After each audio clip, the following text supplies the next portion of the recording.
Vamos a meter de lleno en una columna que tenemos prevista para hoy, con nada más ni nada menos que la politóloga, licenciada en Ciencias Políticas. Estamos hablando de María Laza, quien además está especializada en ciencia de datos.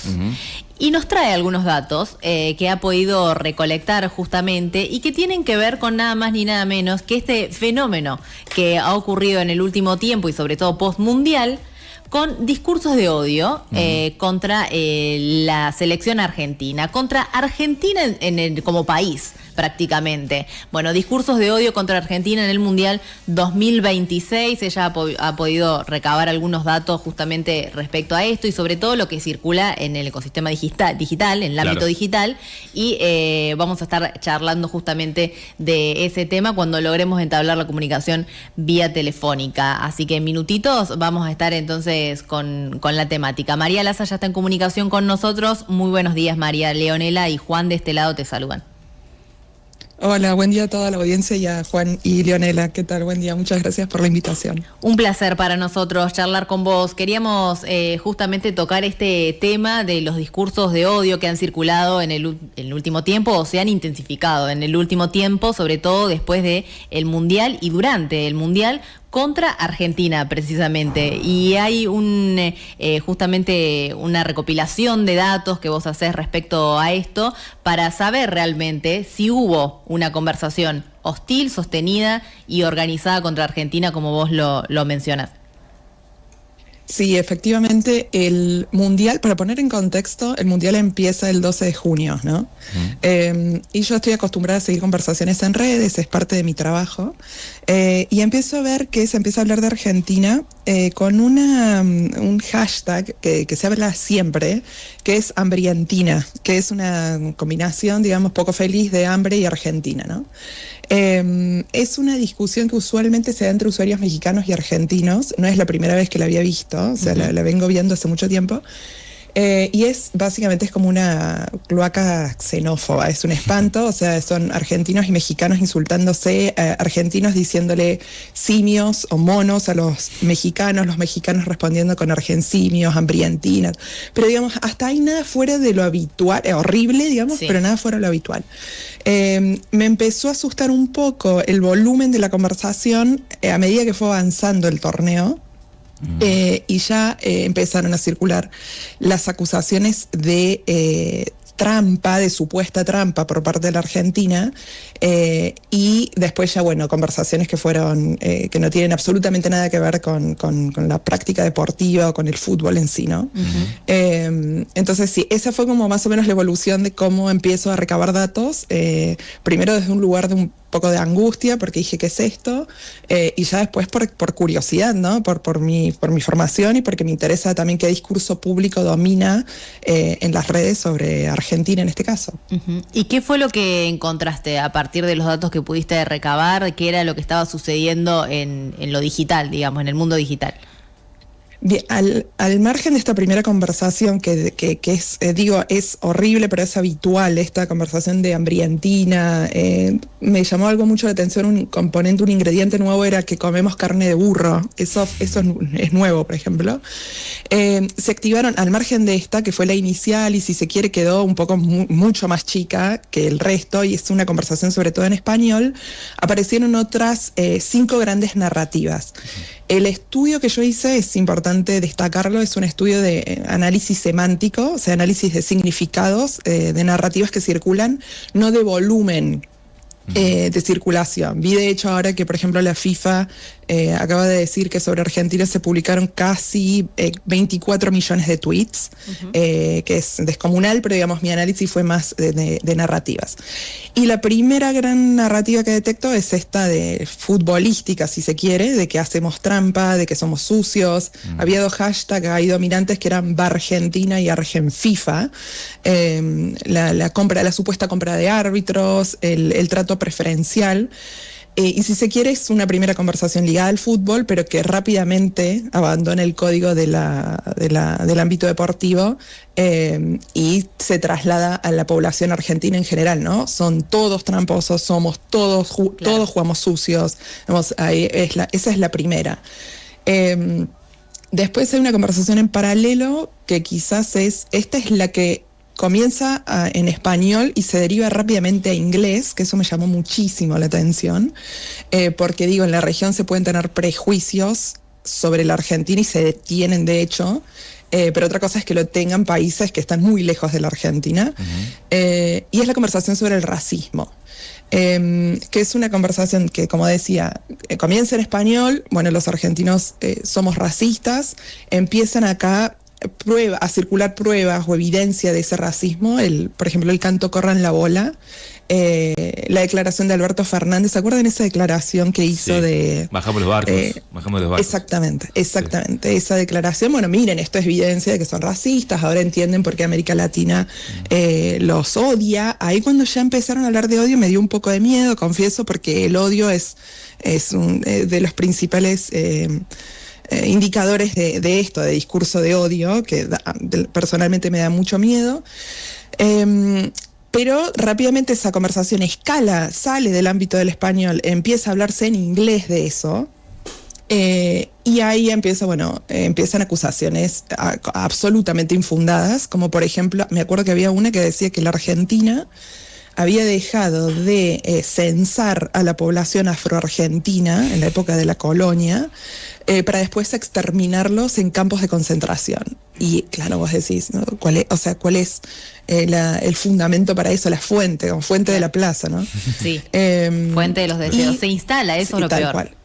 Es que eso es lo más grave. En términos generales se cree que un discurso de odio circula 7 veces más rápido que un discurso fundado, ¿no? En estas redes sociales. Entonces eso explica por qué circula tan rápido esta narrativa del racismo.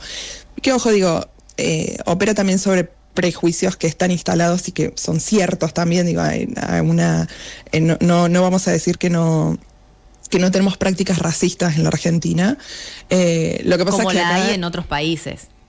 Exactamente, no es privativa de la Argentina, claro. Empezando por eso, y segundo, no se puede afirmar que todos seamos racistas. O sea, no es un sujeto colectivo racista, no existe eso, ¿no? Entonces esa fue la primera conversación que me dio un poco de miedo, digamos. Claro, y como después, tampoco... Perdón que te interrumpa, María, no, tampoco se puede afirmar, como lo que decía este actor estadounidense, que es el país más racista de la historia.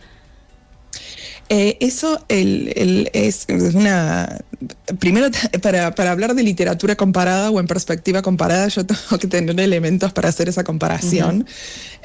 Y se me ocurre, por ejemplo, racismo estructural y plasmado en políticas públicas, el apartheid de Sudáfrica o la segregación de Estados Unidos. Yo diría que esos son racismos muchísimo peores que lo que se llama racismo reactivo, que es el racismo social, si se quiere, ante la reactancia o la reacción negativa hacia una persona afrodescendiente o de otra, o indígena, por ejemplo, que quizás es el que tenemos en la Argentina y que de vuelta no es privativo de la Argentina. Pero sí, completamente de acuerdo, Leonela, ¿no? Para afirmar eso es una barrabasada, si se me permite la palabra. Y después, bueno, circulan otras narrativas. Perdón, no sé si quieren hacerme alguna pregunta en concreto, pero si no, les cuento que otras 3 narrativas sí hubo. Que fueron, bueno, primero la Guerra de Malvinas, que se activó fundamentalmente previo al partido de Inglaterra, durante y después. Y 2 narrativas que a mí me llamaron muchísimo la atención por su desconexión semántica del resto de la conversación, que fueron, y activadas, principalmente en inglés, y esto es importante, que la Argentina es un refugio de nazis, y no solo referir que los nazis vinieron a la Argentina, sino que esto es un origen mítico de la Argentina. Claro, es que los nazis fueron porque son racistas y a partir de ahí, digamos, esto es un hecho para corroborar que son racistas.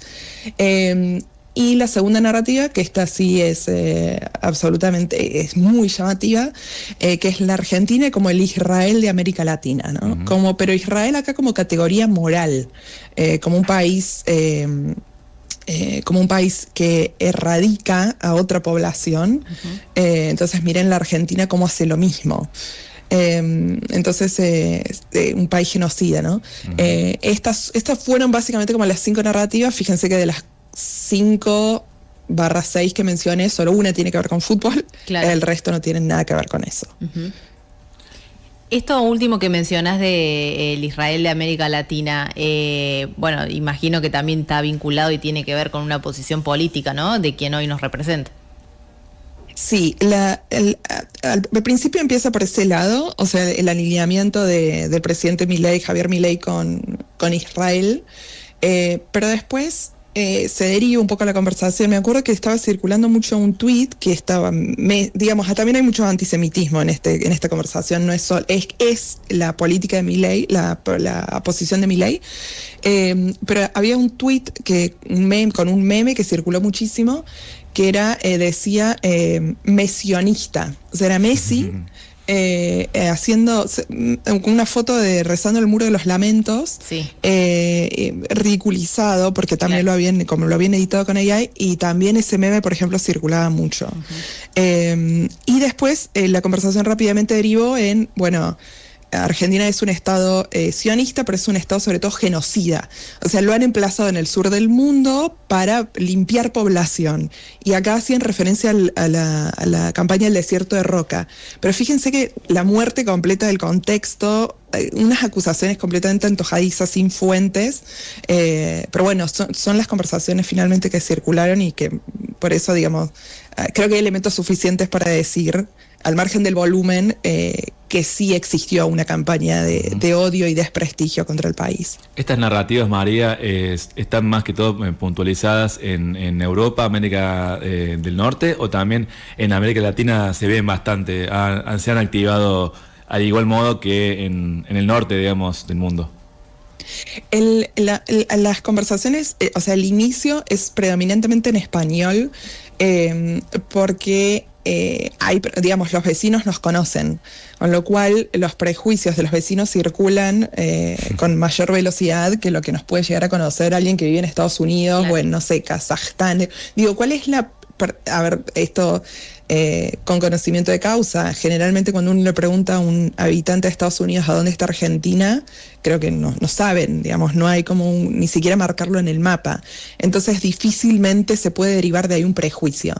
Entonces las conversaciones estas inician en español, pero cuando escalan a inglés empiezan a surgir esto, Juan, que vos preguntabas, de acción o contenido de gente que sobre todo vivía en Estados Unidos, ingleses, bueno, obviamente por el tema de Malvinas, mucho contenido de españoles también, uh-huh. Y un poco más marginal de otras nacionalidades, pero yo diría que esos tres países fueron como los focos principales de contenido en inglés. Uh-huh. Uh-huh. El hecho de, bueno, que todo el mundo conoce y hemos hablado de la bandera de las Malvinas son argentinas, ¿eso activó mucho más estos tipos de conversaciones anti-Argentina, o venía en la ola y eso sumó también a que sea mucho más directo el odio hacia Argentina? Bien, esa pregunta es buenísima, Juan, porque en toda este contenido negativo en contra de la Argentina, esa bandera activó una conversación a favor de la Argentina, como en torno a la reivindicación de la soberanía nuestra sobre las islas, uh-huh. Dirigida sobre todo o generalmente generada por argentinos, usuarios argentinos, pero con apoyo de otros países, usuarios de la región, peruanos, ecuatorianos, digamos, con otros países, que fue a favor, ¿no?, de la Argentina. Esa fue una de las pocas en las que se activó después de la bandera, o sea, de que se mostrara la bandera en el partido. Entonces eso creo que fue bien positivo. Compensó, sí, un poco. Exactamente. Exactamente, sí. María, quería preguntarte, cuando vos mencionás una conversación organizada en ese ecosistema digital que analizaste, ¿se puede saber, saber el dato preciso, no sé si preciso o estimado, de cuánto realmente hay de bots y de usuarios reales en esas conversaciones?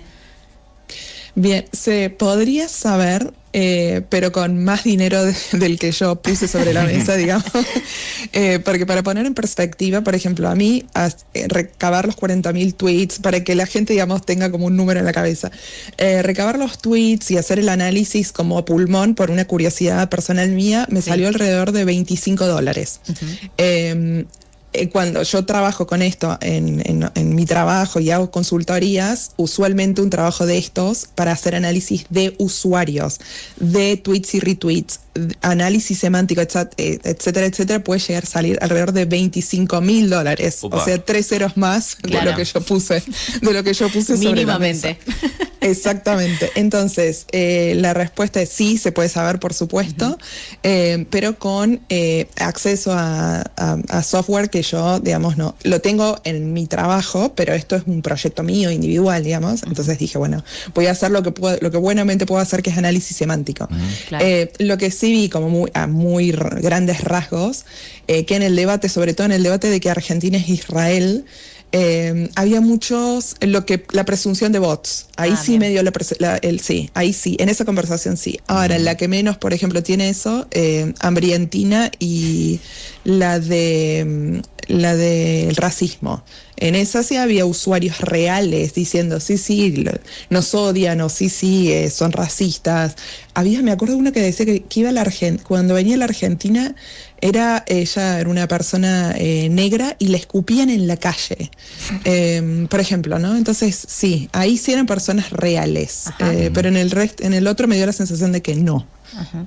Y en lo último, después de todo este fenómeno, ¿ha ocurrido una tendencia en reversa o que se esté revirtiendo, o continúa en estos momentos, después de tu análisis, continúa en auge esta tendencia de odio hacia Argentina? Mi ventana temporal de análisis se cortó el 20 de julio porque yo quería analizar, digamos, la ventana del Mundial, pero obviamente no, en el sentido de que no me seguí descargando datasets con tweets, pero sí sigo la conversación, y ahora la conversación parece haber girado en torno a que somos malos perdedores y que tenemos que hacer, esto me llamó mucho la atención, que tenemos que salir del lugar de victimismo, que somos bullies, o sea, que hacemos bullying, pero que ahora nos hemos replegado en un lugar de víctimas y que no nos cree nadie y que tenemos que salir de ese lugar. Pero a esto no lo analicé, digamos, claro. semánticamente, es la sensación que me da porque corté el 20 de julio por una cuestión de presupuesto. Y de salud mental. También. Y también eso, Leonela, gracias por ponerlo sobre la mesa, porque la sobreexposición a esto a mí personalmente sí me trajo mucha angustia. Lo traté en terapia, de hecho, por ejemplo, de verdad me trajo mucha angustia. Entonces dije, no, bueno, voy a cortar acá porque hacer análisis semántico de cosas tan duras, uno sabe que existen prejuicios sobre la Argentina, pero otra cosa es ver discurso de odio. Y masivamente, bueno, como lo está haciendo ahora. Además eso, ¿no? Qué bueno que salieron igual ahora los números de la FIFA. Argentina dominó absolutamente la conversación en términos cuantitativos, pero bueno, a mí me interesaba la semántica, el análisis semántico. ¿Sabes qué pensaba, María, en todo este análisis que mencionabas de cómo los algoritmos, creo que vos también lo decías, no muestran necesariamente de lo que más se habla, en este caso coincide, pero también como lo que uno quiere ver o lo que uno espera ver, que confirme lo que ya piensa, y eso cambia mucho la percepción también del mundo que uno tiene. Absolutamente. En términos generales, las redes sociales nos muestran básicamente 3 cosas. Lo que vaya a retener nuestra atención, lo que confirme un sesgo que ya tenemos, o lo que dispara indignación, lo odio o indignación. Entonces, sabiendo que esas 3 cosas son los contenidos más consumidos, uno tiene que ser muy precavido.